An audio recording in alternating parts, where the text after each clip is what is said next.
Alors, bonjour tout le monde. Bonjour Marie-Christine. Bonjour Ruth. Pour celles qui ne connaissent pas Marie-Christine Oubli, c'est notre présidente de Femmes chefs d'entreprise mondiale. C'est la première fois que Marie-Christine vient au Canada. Hein? Absolument. Et je voulais prendre quelques minutes pour faire connaître un peu Femmes chefs d'entreprise mondiale parce que depuis un an, le Réseau des femmes d'affaires du Québec fait partie de l'organisation et je suis très heureuse, un, de te recevoir chez nous et deux, d'en apprendre un petit peu plus. Si je te demandais, Marie-Christine, quelle est la mission première de Femmes chefs d'entreprise?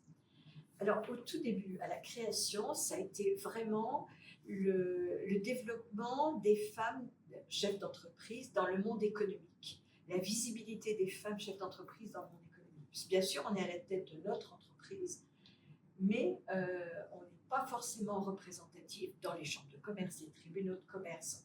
Les femmes étaient complètement absentes. Il ne faut pas oublier que l'association a été créée en 1945 en France.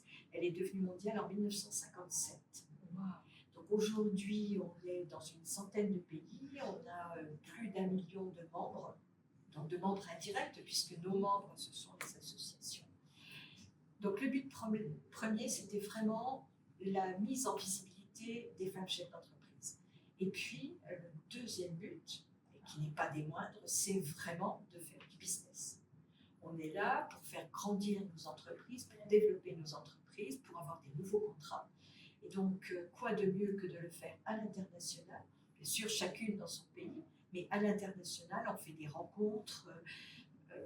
J'ai l'exemple d'une femme chef d'entreprise italienne qui a trouvé, à travers nos congrès, qui a trouvé des distributeurs. Elle en a trouvé un en Arménie, enfin une femme qui distribue donc ses huiles d'olive, une en Arménie, une en Russie.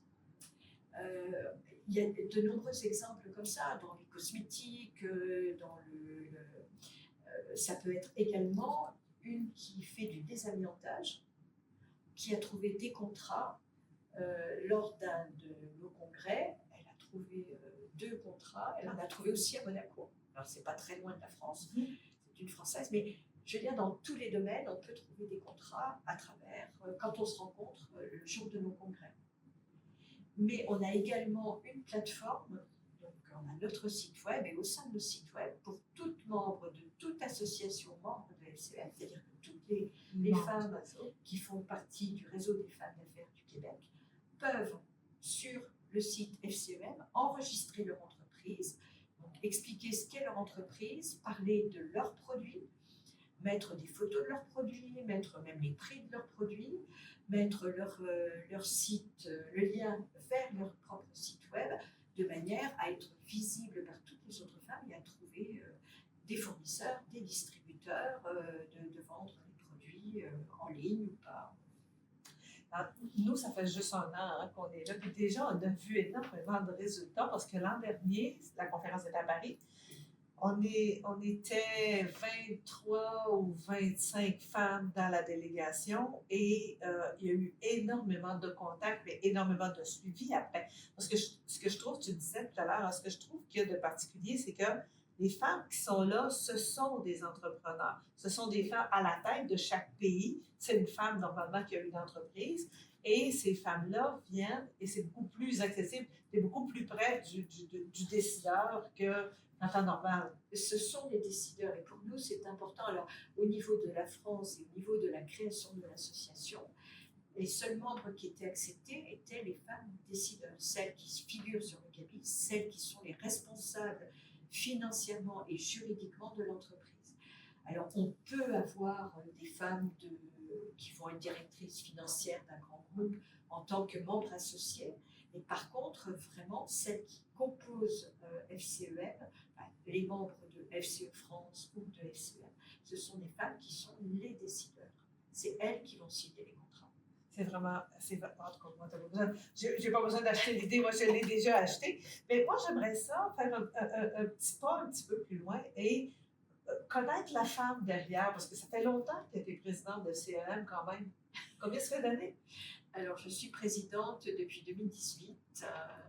Donc, normalement, j'aurais dû terminer mon mandat à la fin de cette année, mais j'ai été prolongée de 2 ans, puisqu'il y a eu les 2 années de Covid, où on n'a pas pu faire les projets que l'on avait prévu au niveau de ma mandature. Donc, c'était à Marrakech où on a voté la prolongation de mon mandat à la tête de FCEM. Mais toi, FCM, ce n'est pas ton seul engagement de ce que j'ai pu voir. Alors, j'aimerais ça peut-être que tu nous parles un petit peu de tes autres engagements, parce que je trouve que tu as un CV qui est quand même impressionnant. Alors, avant tout, je suis chef d'entreprise. Moi, je vends des logiciels. J'en vends un dans le domaine de la mécanique des fluides et puis un autre qui fait de l'optimisation, de calcul et de process industriels. Ça, c'est mon activité professionnelle. Donc, en dehors de FCEM, je suis également la première vice chair de ICC, donc l'International Chamber of Commerce, la World Chambers Federation. Je suis la première vice-présidente, élue depuis 2022. Je suis également présidente du pôle aéronautique, spatiale et défense d'Île-de-France. Donc là, dans le domaine qui est mon domaine de prédilection, le domaine industriel. Et puis, je suis vice-présidente alors, au niveau français et au niveau mondial de la Fédération française du sport en entreprise. Alors, qui est le côté pas uniquement sport compétition, mais également le côté sport santé, sport bien-être, qui est important aussi au sein des entreprises. Et j'aime beaucoup en parler parce que c'est quelque chose qui fait partie de la RSE aujourd'hui, mais qui est extrêmement important pour souder les collaborateurs, pour maintenir des collaborateurs dans l'entreprise. Donc, ça fait aussi partie de mes activités. Et puis dans certains boards, je suis également membre administrateur de l'APAV. Donc l'APAV, c'est une société française, mais qui est devenue internationale déjà depuis pas mal d'années, qui fait de la certification, de la formation technique. Et donc j'en suis administrateur indépendant et je suis également membre du board d'une association qui s'appelle l'AFEMS, qui s'occupe de la promotion de la simulation numérique, qui est une association internationale également. Je peux avoir encore d'autres noms. Je sais qu'il y en a d'autres parce que quand j'ai vu ton CV, il y en avait long comme ça.